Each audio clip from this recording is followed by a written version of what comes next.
ده بيقول ان هو كاهن ومش كاهن يا جماعة، وبيدعي نفسه ان هو اسمه ابونا مرقس، وهو اسمه الحقيقي شحاتة فرج. طبعا الراجل ده احنا بنتعامل معاه لنا 5 سنين واكتر من كده. فجه دلوقتي طبعا وكانت في منشور نازل من الكنيسة ان هو مش كاهن، فهو هيقول لنا الحكاية كلها بقى من الالف للياء. اتفضل يا عم شحاتة، هو دلوقتي اسمه عم شحاتة مش ابونا. اتفضل يا عم شحاتة. انا مش كاهن وانا عملت كده عن ضعف، ومش هحصل كده تاني، وانا اخطيت ومش هعمل كده تاني. من كام سنة يا عم شحاتة الموضوع ده؟ من 3-4 سنين.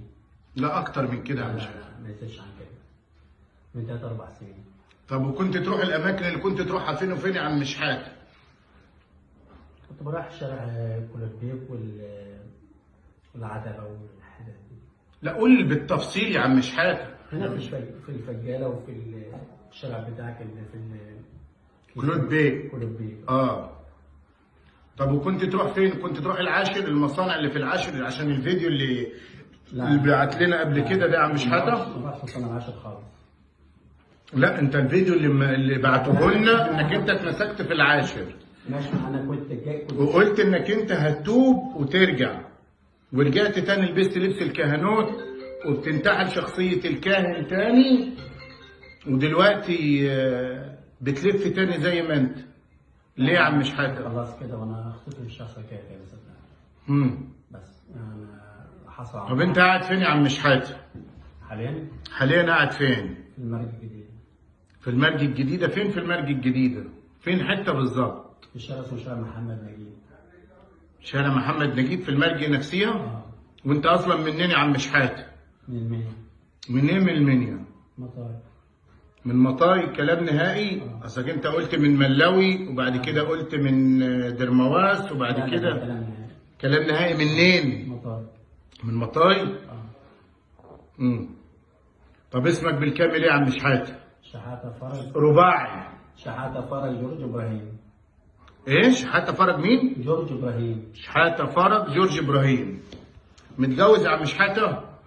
معاك ايه عيال ولا ايه؟ ولد وبنت. ولد وبنت؟ طب يا عم شحاتة ينفع اللي انت عامله ده يا عم شحاتة؟ لا ما ينفعش، وانا خطيت ومش هعمل كده تاني، ده حصل عن ضعف يعني. بس فانا خطيت ومش هعمل كده تاني. طب الموضوع ده يا عم شحاتة هيتنشر على جروبات الكنائس كلها. انا تبت على ايدي بس. ومش هينفع خالص. لا مش تبت على ايدي، انت التوب بتقدم توبة حقيقية قدام ربنا. احنا ما ينفعش اللي انت بتعمله ده خالص يا عم شحاتة نهائي. يا عم شحاتة انت عملت طبعا، كنت تلم التبرعات ازاي يا عم شحاتة من المحلات؟ كان كله يدي لك؟ لا مش كله. في اللي بيديني في يقول لي معلش في وقت تاني، وانت اديتني برضه. لا سيبك من ان اللي اداك وما اداكش، احنا بنتكلم على الكل. لا مش كل الناس ادت.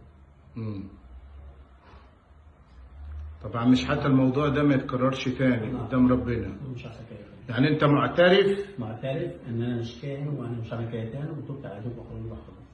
مش هتعمل الموضوع ده تاني؟ لا خالص. يعني الموضوع ده حصل في العاشر قبل كده. انت اتمسكت كم مرة يا عم شحاتة؟ مرة فين؟ في العاشر. وانت قلت للاستاذ مينا قبل كده انك انت اتمسكت مرتين مش مرة واحدة. لا هي مرة بس. مرتين. مرة ودي التانية. يعني المرة ودي التانية. الموضوع ده مش هيتكرر تاني. خلاص يا عم شحاتة؟ خلاص. طب ايه اللي يثبت لنا انك انت مش هتعمل الموضوع ده تاني؟ ربنا؟ طيب يا عم شحاتة الموضوع ده ما يتكررش تاني لحد برضو ما هنرجع للكنيسة. هنشوف الكنيسة طبعا، هنبعت لهم الفيديو ده وهنرجع للكنيسة ونشوف الآباء يقولوا لنا ايه، واللي هيقولوا لنا عليه احنا هنمشي عليه. تمام كده يا عم شحاتة؟ ماشي يا عم شحاتة خلاص؟ ماشي.